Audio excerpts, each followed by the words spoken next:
ابھی ہمارے سید صاحب قبلہ نے فرائض غسل اور فرائض وضو آپ تمامی حضرات کے سامنے بتایا ہے، تو اس میں بتانا یہ ہے کہ غسل کے جو فرائض ہیں وہ تو ہیں، ٹھیک ہے، 3 مرتبہ کلی کرنا، ناک میں پانی ڈالنا اور پورے بدن پر پانی بہانا، اس طرح کہ بدن کا ایک بال بھی باقی نہ بچے۔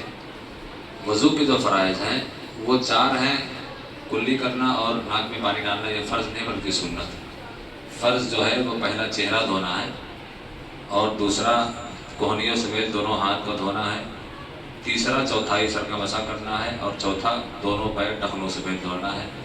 یا ایھا الذین آمنوا اذا قمتم الی الصلاۃ فاغسلوا وجوہکم، دھو اپنے چہروں کو، پہلا فرض، وایدیکم الی المرافق، اور کوہنیوں سمیت اپنے ہاتھ دھو، دوسرا فرض، وامسحوا برؤوسکم، اور اپنے سروں کا مسح کرو، یہ تیسرا فرض، وارجلکم الی الکعبین، اور ٹخنوں سمیت دونوں پیر دھو، یہ چوتھا فرض۔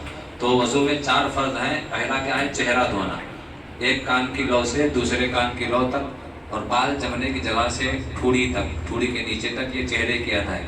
پورا چہرہ 1 مرتبہ دھونا فرض ہے، 3 مرتبہ دھونا سنت ہے۔ اسی طرح دوسرا فرض ہے کوہنیوں سمیت دونوں ہاتھ دھونا۔ کوہنیوں سمیت جو ہڈی ہوتی ہے اس کو دھلنے میں شامل کرنا ہے، اس کو اوپر تک دھلنا ہے۔ 1 مرتبہ تمام اعضاء کا دھلنا فرض ہے، اور 3 مرتبہ دھونا کیا ہے؟ سنت ہے۔ تیسرا فرض ہے چوتھائی سر کا مسح کرنا۔ چوتھائی سر جو ہوتا ہے وہ ہمارے سر کا جو یہ پورا ہے اس میں سے 1/4 جو ہوگا، اتنا اگر ہم نے کر لیا، جیسے مثال کے طور پر ہم نے اتنا کر لیا تو ہمارا مسح ادا ہو گیا، فرض ادا ہو گیا ہے، نماز ہو جائے گی۔ اب اس کے بعد جو پورے سر کو گھیر لیتے ہیں ہم لوگ، یہاں کر لیتے ہیں، پیچھے کر لیتے ہیں، کان کر لیتے ہیں، تو یہ مستحب ہے، استحبابی صورت ہے۔ باقی فرض جو ہے وہ صرف چوتھائی سر کا مسح کرنا ہے۔ اور پھر چوتھا فرض کیا ہے؟ ٹخنوں سمیت جو پیر پہ ہڈیاں ہوتی ہیں ان کو اوپر تک دھونا، 1 مرتبہ دھونا فرض ہے، اور 3 مرتبہ دھونا سنت ہے۔ تو وضو میں 4 فرض ہیں۔ کلی کرنا، ناک میں پانی ڈالنا، یہ سب سنتوں میں سے ہے، وضو کے سنتوں میں سے ہے۔ خلال کرنا انگلیوں کا ہو گیا، کان کا مسح کرنا، گردن کا مسح کرنا، اور ترتیب وار وضو کرنا، بسم اللہ الرحمن الرحیم پڑھنا، یہ سب سنتوں میں شامل ہوتا ہے۔ تو فرائض وضو اب سمجھ میں آ گیا نا؟ 4 ہیں۔ پہلا کیا ہے؟ چہرہ دھونا، کہاں سے کہاں تک؟ ایک کان کی لو سے دوسرے کان کی لو تک، اور بال جمنے کی جگہ سے ٹھوڑی کے نیچے تک۔ دوسرا فرض کیا ہے؟ کوہنیوں سمیت ہاتھ دھونا۔ اور تیسرا فرض کیا ہے؟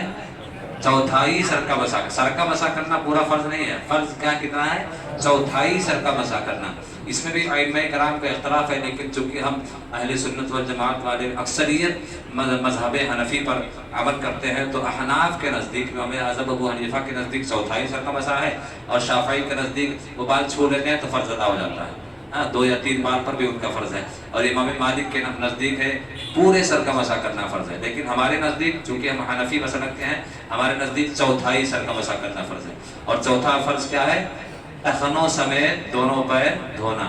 اب غسل کی جو بات بتا رہے تھے شیخ صاحب بولا، اس کا سنت طریقہ کیا ہے؟ ملاحظہ کر لیں، آج سورہ انشاءاللہ کر پڑھیں گے۔ غسل کا سنت طریقہ یہ ہے، جو امام موطا امام محمد ایک فقہ کی کتاب ہے، اس میں حدیث مصطفیٰ صلی اللہ تعالیٰ علیہ وسلم کے حوالے سے غسل کا سنت طریقہ بیان کیا گیا ہے کہ غسل کا سنت طریقہ یہ ہے کہ سب سے پہلے اپنے دونوں ہاتھوں کو دھوئے گٹوں تک، پہلے دونوں ہاتھوں کو گٹوں تک دھو لے۔ اس کے بعد اگر بدن پر کہیں نجاست لگی ہے، کوئی گندگی لگی ہے تو اس کو دھو لے، شرمگاہ پہ لگی ہے وہاں دھو لے، کپڑے میں کہیں لگی ہے اس کو پہلے دھو لے۔ اب دھلنے کے بعد اب آئیں پھر سے دیکھیں، جس طرح آپ وضو کرتے ہیں، پہلے ہاتھ دھلتے ہیں، پھر کلی کرتے ہیں، پھر ناک میں پانی ڈالتے ہیں، پھر منہ دھلتے ہیں، پھر ہاتھ، پھر مسح، تو جس طرح آپ وہ بھی نہانا شروع نہیں کیا ہے، ہاتھ دونوں کو دھل لیا، اس کے بعد بدن پر اگر کہیں نجاست لگی ہے تو اس نجاست کو دھل لینا ہے پانی سے۔ بہتر یہ ہے کہ نجس کپڑا پہن کر غسل نہ کریں، اگر آپ کے پاس اس کپڑے کے علاوہ نہ ہو تو اسی کپڑے کو پہن کر کریں، مگر شرط یہ ہے کہ پہلے جو جہاں گندگی لگے اس کو دھل لیں۔ اب جس طرح وضو کرتے ہیں اس طرح وضو کرنا ہے، کہاں تک؟ مسح تک، مسح تک کرنا ہے آپ کو۔ مسح کر لیں یعنی کلی کر لیا، ناک میں پانی ڈال لیا، چہرہ دھو لیا، ہاتھ دھو لیا، سر کا مسح کر لیا۔ اب مسح کرنے کے بعد رک جائیں، اب آپ کو جس طرح نہانا ہے اس طرح نہائیں، صابن تو جیسے ضرورت جیسے عادی ہو، جس طرح آپ نہانا چاہتے ہیں اس طرح مکمل نہا لیں، مکمل نہا لیں، تشفی ہو جائے۔ اب جب تشفی ہو جائے، اب اس کے بعد غسل کے فرائض یہاں ادا کرنا ہے، 3 مرتبہ کلی کرنا ہے، 3 مرتبہ ناک میں پانی ڈالنا ہے، اور پورے بدن پر، پہلے داہنے کاندھے پر، پھر بائیں کاندھے پر، سر پر تمام بدن پر اس طرح پانی بہانا ہے کہ بدن کا ایک بھی بال باقی نہ بچے. اگر ایک بال بھی باقی بچ گیا تو آپ کا فرض ادا نہیں ہوگا اور آپ پاک نہیں ہوں گے. ہاں اب پورے بدن پر جب پانی بہا لیا تو ہم نے شروع میں پیر چھوڑ دیا تھا نا, صرف مسح کیا تھا. اب اگر کسی ایسی جگہ پر نہا رہے ہیں کہ پانی جہاں جمع ہو رہا ہو پیر کے نیچے, تو ضروری ہے کہ وہاں سے ہٹ جائے اور اونچی جگہ پر بیٹھ کر یا اونچی جگہ پر ہو کر اپنے دونوں پیر دھو لیں. اب آپ کا سنت غسل ہو گیا, ادا ہو گیا, اور آپ کا وضو بھی اس میں ہو گیا. آپ کو نئے وضو کی ضرورت نہیں ہے. اور اگر پانی نہیں جمع ہو رہا ہے تو وہیں پر آخر میں پیر دھو کر آپ کپڑا پہن کر باہر آ جائیں. تو یہ سنت طریقہ ہے غسل کا.